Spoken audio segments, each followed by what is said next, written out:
የተወለዳችሁት በጥር ወር ከሆነ ያ ማለት እናንተ እጅግ ከቶ የማይበገር ታጋሽና ጠንካራ የሆነ ልብ ያላችሁ እንዲሁም ደግሞ ከፍተኛ የመሪነት ፍላጎት የስልጣን ፍላጎት ያላችሁ ስትሆኑ እንዲሁም እነዚህ ሰዎች በጣም ውስጣዊ ናቸው።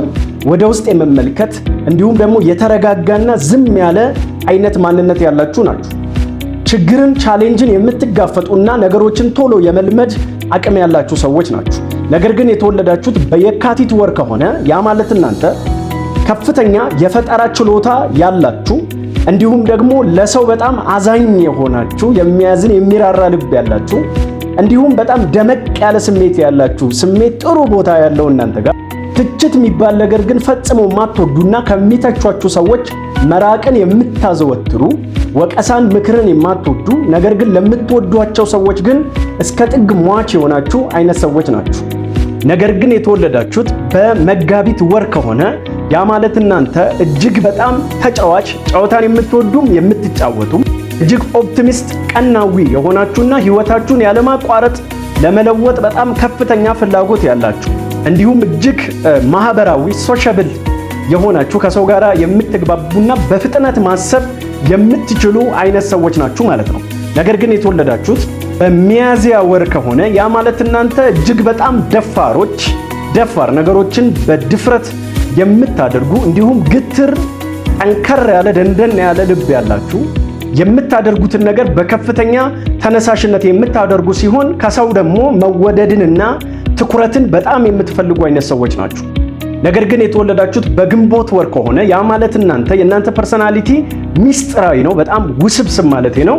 ውስብስብና የማይጨበጥ ፐርሰናሊቲ ያላችሁ እንዲሁም ግን በጣም ፕራክቲካል ተግባራዊ የሆናችሁ ሰዎች ስትሆኑ ከሰዎች ጋር ባላችሁ ግንኙነት ገደብን የምታበጁ ማንም እንደፈለገው ህይወታችሁ ላይ እንዳይወስን የምትጥሩና ገደብ ያለው አይነት ግንኙነትን ማድረግ የምትወዱ እጅግ ግን ታማኝ እንዲሁም በጣም ጥንቁቅና ነገር ግን ለሰው የሚራራ ደግሞ ልብ ያላችሁ ናችሁ።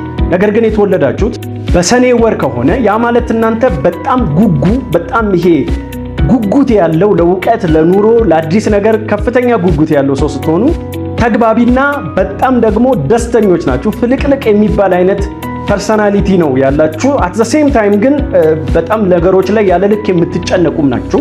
እጅግ ጠቢባን ስትሆኑ ብልሆች ስትሆኑ ነገር ግን ውሳኔን ለመወሰን ደግሞ የምታመነቱ ናችሁ። ነገር ግን የተወለዳችሁት በሐምሌ ወር ከሆነ ያ ማለት እናንተ በጣም የስሜት ሰው ስሜታዊ የሚባል ሰው ስትሆኑ ለህይወትም ከፍተኛ ለስራ ለትምህርት ትልቅ ግለት ተነሳሽነት ያላችሁ የመሪነት ከፍተኛ ተስጦ ያላችሁ ስትሆኑ ቻሌንጅን በጣም የምትወዱ በጣም ደፋሮች የሆናችሁ አይነት ሰዎች ናችሁ። ነገር ግን የተወለዳችሁበት ወር የነሐሴ ወር ከሆነ ያ ማለት እናንተ በጣም አገናዛቢ የማገናዘብ ነገሮችን በተለያየ አቅጣጫ የማየት አቅማችሁ ከፍተኛ የሆነ እጅግ በጣም ግን ምክንያታዊ የሆናችሁ በስሜት የማትመሩ በጣም ምክንያታዊ የሆናችሁ ሰዎች ስትሆኑ የእቅድ ሰው እያንዳንዱን ነገር በእቅድ የሚያደርግና እንከንን የማትፈልጉ በህይወታችሁ እንከን አልባ ለመሆን የምትጥሩ አይነት ሰዎች ናችሁ። ይህ ፐርሰናሊቲ ቴስት ማንነታችሁን ከገለጠላችሁ በኮሜንት ሴክሽን ላይ ያሳውቁኝ። ለቤቱ አዲስ የሆናችሁ ሰብስክራይብ አድርጉ። አመሰግናለሁ።